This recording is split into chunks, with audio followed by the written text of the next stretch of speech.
What is the best Minecraft shader? Which shader pack should you use for Minecraft? If you're interested in realistic water shader mods, beautiful sunsets, realistic HD graphics, or RTX mode, this video is for you. In this video, we'll be looking at the top 10 Minecraft shader packs in 2022 that you need to download. Let's begin. Number 10, Seamatis' Vibrant Shaders. Adding dynamic shadows which move alongside their attached light source and wave upon the environment, and with plant life that moves along with the wind, this shader pack adds new water effects, with waves, ripples, and true reflections and water casts, with popping and more vibrant colours and effects, with a very dark hue to its nighttime lighting. The sun reflections on the water in this shader pack look amazing. The shader has tweaked bloom levels, high quality shadow filters, and sun reflections from the Chocapic13 Shader, colour boosts and light desaturation, a blue hue glow to the in-game sun, changes to the clouds and sky, improved water bump mapping, and darker levels for the sunrise and the sunset with some additional saturation. Number 9, Naelego's Cell Shaders. For a Borderlands-esque cell shaded look, this shader pack is what it's all about. This is one of the most innovating visual packs which I've seen in a while, and I really like the specific look that it offers. Improving graphics is one thing shaders can do, but offering an alternative look like this is just another purpose. For some cartoony and eye-piercing type effects, check this one out. The outlined look of everything makes them appear much brighter and bolder by filling in the lines, making everything look different to before. With brighter, less filled shadows and bolder colours, this pack brings crisp visuals that won't disappoint, and I think playing on many different maps and worlds with this specific shader pack gives them a very different look than you're used to and makes them all the more replayable. Number 8, Super Duper Vanilla Shaders. This pack brings amazing lighting improvements to the game, with better sky colours, improved weather visuals, and a level of bloom that looks both silky smooth and natural. Water and underwater visuals have seen an upgrade too, with this specific part appearing very attractive with enhanced shadows for an improved look. I like how it looks underwater with the aquatic plants and flora material that will wave just like the grass and leaves do above ground in the overworld. During the nighttime though, expect a very deep blue tinge and a tranquil sky, showcasing quite a haunted look which reminds me of something out of Prince of Persia, but during the day, expect an extremely bright and attractive sun-bleached sky in a lively world. Number 7, Voyager Shader 2.0. This shader, which is an upgrade from the original, has support for many of the most popular mods and also texture packs. This mainly includes many world generators which add different terrain or biomes, which really makes their light sources or their flora within pop immensely. This pack offers a very vibrant appearance to the world, which is bright but not extremely bright, making everything pop and make all of the details stick out without bleaching the screen too much, resulting in a polished and more realistic appearance. The clouds are very soft with a pure blue sky. I personally think that this particular shader plays extremely well, specifically on fantasy medieval style maps and builds, as it gives that classic and rustic look which really looks well on those levels. Number 6, AstraLex Shaders. A BSL shader edit, this pack features distance blur, customized levels of bloom, lighting increases, brand new rain particles, and double the level of raindrops displayed on screen, water refraction and blurring adjustment, cell shading and cell strength, heat haze and refraction supporting the nether, the badlands and the desert biomes, ultra vignette mode, lens flares in multiple modes, varying quality offsets for shadows in game, and HDR lighting effects. Now, due to its cell shading feature, this specific shader provides a very different look to the game in comparison to the others, and although it works well with most resource packs, a cartoon style one or vanilla based pack seems to produce the best effect here. One key thing of note in this pack is the sky and the sun. The clouds are very soft and puffy, and the sun very rounded and blurred, offering amazing reflections upon the water if you get to see it. Number 5, Chocapic13 Shaders. Perhaps the most popular shader pack of all time, one that has spawned many offshoot packs, Chocapic13 Shader Pack is a high quality shader pack with great performance, offering dynamic time of day cycles, high dynamic range lighting systems, variable shadows and volumetric fog density and clouds, beautiful water with water fog, reflections, ripples, caustics and refractions, screen space global illumination, TAA support, bloom, custom improvements to the vanilla dimensions being the end and the nether, depth of field, contrast adaptive sharpening, and wavy plants that blow in the wind. The different versions range from low to medium, high, ultra and extreme, dependent on the user's hardware. The differences, of course, between these are the levels of detail in image quality of the visuals, quality of the water and translucency, level of screen space shadows and SSGI, volumetric fog and clouds, and the filtering and quality of the shadow effects within. Number 4, Complementary Shaders. The purpose of this pack is to blend performance with visual beauty, meaning it will run fast and smooth, but offer clear enhancements to the game. This pack is actually an upgrade of the BSL Shader pack.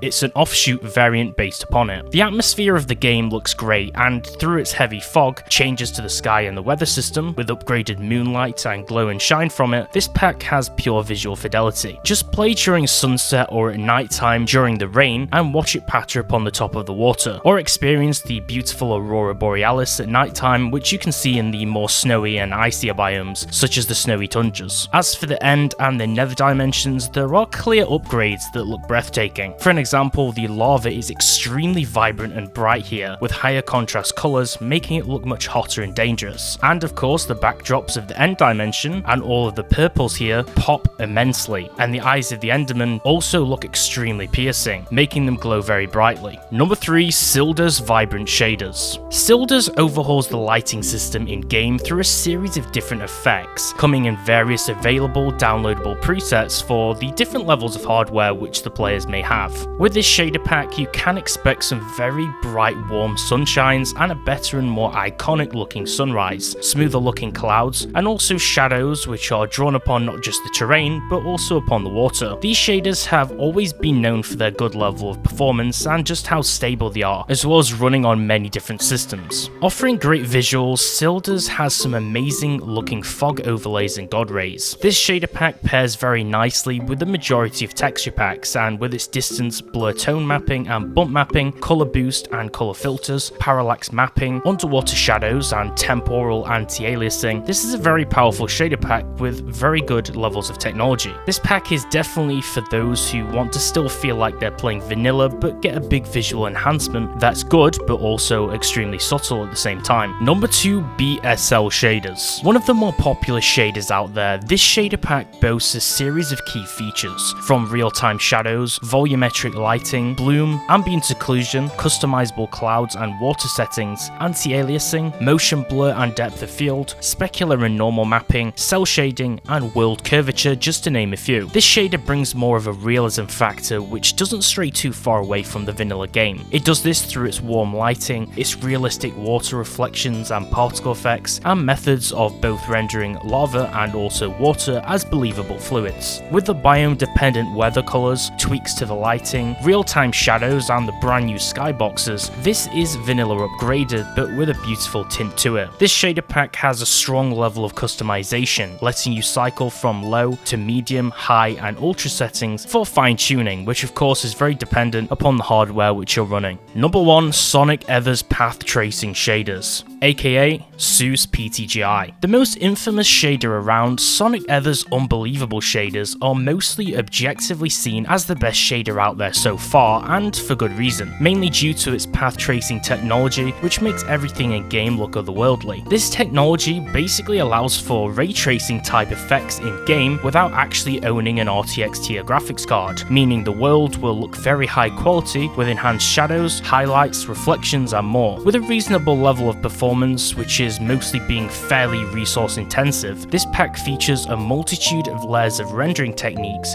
for a unique look, basically implementing a software-based level of ray tracing which is called Path Traced Global Illumination, with ray traced reflections throughout too. This pack is an experimental branch of the original SEUS Renewed shader pack. The lighting offers a more realistic level of lighting which supports different light sources, from torches to glowstone, fire and lava, and the sun. And this type of lighting is of course much different to the one in different sources in game, like from moonlight. This is of course through different coloured hues of lighting and their particular intensity, and how they're affected by the environment surrounding it. The sky has seen an improvement with thinner clouds that are still looking both puffy and wispy, but with a more realistic and aesthetic look, complementing the sunshine very nicely. Now, the water is perhaps the best feature of SEUS PTGI because of how realistic it really is and how the environment is affected by it. Not to mention the raindrop particles when they hit the ground or water itself, which look really amazing. And if you pair this mod with a different mod like dynamic surroundings settings or mods which enhance the sounds in game, it makes for a really good setup. Now let's take a look at all of the different packs and make a comparison between their sunsets and their moons, their rain effects and particles, as well as their water and different effects. I know a lot of people like to have a look at different shader packs, but it's also important to show a comparison between their different features and how their visuals vary and how they're compared to one another. This is a better way for you to determine which pack you want to use and try out.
Thanks for watching. If you enjoyed it, like the video and subscribe to be part of our channel before we hit 100,000 subscribers. Comment below which of your favourite of these 10 shader packs was and why you liked them, and also let me know any packs which I missed off this list which you think deserved a feature. Of course, along with this you can check out last year's video linked below in the description for 10 more shader packs, which actually included a few different ones which I didn't recover in this year's video. For behind the scenes footage of my videos and my Minecraft mods before I actually publish them, follow me on Instagram at thebluecrusader. Thanks for watching.